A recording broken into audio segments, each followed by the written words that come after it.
राजा जनक का प्रणाम स्वीकार करें भृगुनंदन। क्यों राजा जनक, क्या तुम मेरे और मेरे परशु को भूल गए? भूल गए कि इसी परशु से मैंने 21 बार इस धरती को क्षत्रिय विहीन किया है? क्षमा करें महर्षि, आज मेरी पुत्री सीता का स्वयंवर था और महर्षि के चरणों में सीता का प्रणाम। सौभाग्यवती हो पुत्री, पर तुम्हारे विवाह के शुभ अवसर पर शिव धनुष कैसे भंग हुआ? किसने किया ये दुस्साहस? कोई उत्तर क्यों नहीं देता? राजा जनक, किसने तोड़ा ये धनुष? आशीर्वाद दें भृगुकुल नंदन। कौन हो तुम दोनों? हम अयोध्या के कुमार हैं। आप जिस धनुष की बात कर रहे हैं उसे हमने ही तोड़ा है। अयोध्या कुमार, क्या तुम भूल गए थे कि परशुराम अभी जीवित है? क्या तुम्हें किसी ने परशुराम के विषय में नहीं बताया? को गादी पुत्र विश्वामित्र का अभिवादन स्वीकार हो। ये दोनों किशोर चक्रवर्ती सम्राट अयोध्या नरेश दशरथ के पुत्र हैं और मेरे शिष्य। इनका नाम है राम और लक्ष्मण। ये कोई भी हो, किसी भी महाराजा के पुत्र हो, कितने भी शक्तिशाली हो, इन्होंने भूल की है और इनकी इस भयानक भूल का एक ही दंड है और वो है मृत्युदंड। श्रेष्ठ, इतना क्रोध क्यों? एक दास पर इतना क्रोधित होना क्या उचित है? मैं आपसे प्रार्थना करता हूँ कि दुस्साहस मत करो दशरथ नंदन, दुस्साहस मत करो। स्वयं को दास कहकर मेरे क्रोध की अग्नि में घी मत डालो।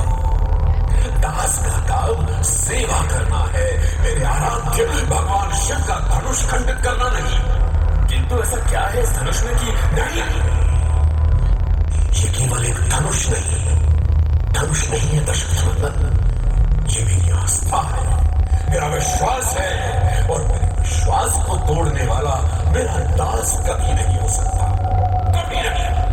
सहस्त्रबाहु के समान मेरा शत्रु है वो और मैं उसे कभी क्षमा नहीं कर सकता, कभी नहीं।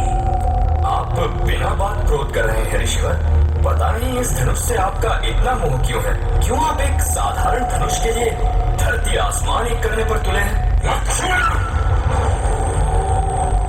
कहीं ऐसा ना हो मेरे क्रोध की अग्नि सदा कुछ भस्म कर दे। नहीं ऋषिवर, ऐसा ना करें। भला ऐसा करके क्या मिलेगा आपको? इस क्रोध को त्याग दें।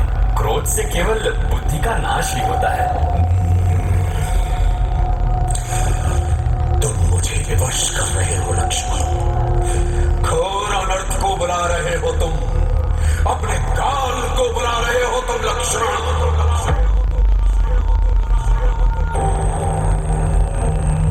मैं समझ नहीं पा रहा मुनिवर कि आप बार बार मुझे अपनी कुल्हाड़ी दिखाकर क्या कहना चाहते हैं। एक बात आप ध्यान से सुन लें, हम कोई कमल के कोमल पुष्प नहीं है जो आप हमें पल भर में ही अपनी इस कुल्हाड़ी से काट डालेंगे। क्रोध मुझे भी कम नहीं आता मुनिवर, किंतु आपको भृगुवंशी जानकर अपना क्रोध दबा रहा हूँ, क्योंकि रघुकुल में देवता, ब्राह्मण और गाय पर क्रोध नहीं किया जाता, क्योंकि इन्हें मारो तो पाप लगता है और इनसे हारो तो अपयश मिलता है। बस लक्ष्मण बस, अब मैं स्वयं को रोक नहीं पा रहा हूँ। अभी तक मैं तुम्हें एक बालक समझकर छोड़ रहा था, पर तुमने सारी सीमाएं तोड़ दी हैं। लो, अब अपने अंत के लिए तैयार हो जाओ।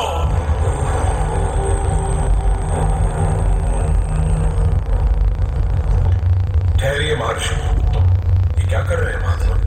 एक बालक पर परशु? क्या अब आपके इस महान परशु का यही उपयोग रह गया है? जिसे आप बालक कह रहे हैं विश्वामित्र, उसे समझाइए कि वो अग्नि में हाथ डाल रहा है।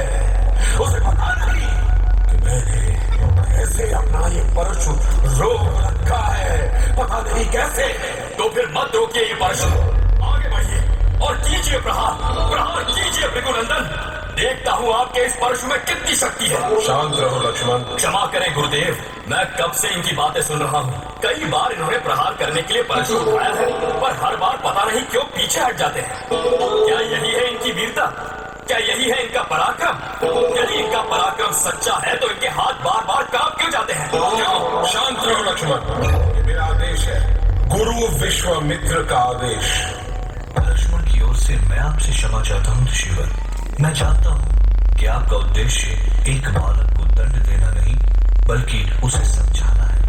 भला आपके तपोबल के सामने कौन ठहर सकता है? कौन आपका ताप सहन कर सकता है गुरुदेव? नहीं, अब संसार की कोई शक्ति इसकी मृत्यु को नहीं रोक सकती। कोई नहीं बचा सकता इसे। हे देवताओं, आज तुम्हारे साथ ये पूरी सृष्टि भी साक्षी होगी कि इस दुष्ट बालक को मृत्यु मैंने दी है। मैंने भृगुकुलवंशी जमदग्नि पुत्र परशुराम ने मृत्यु दंड दिया है इस दुष्ट बालक को। क्या मेरी प्रार्थना व्यर्थ होगी भृगुनंदन? लक्ष्मण सचमुच अभी बालक है महात्मा।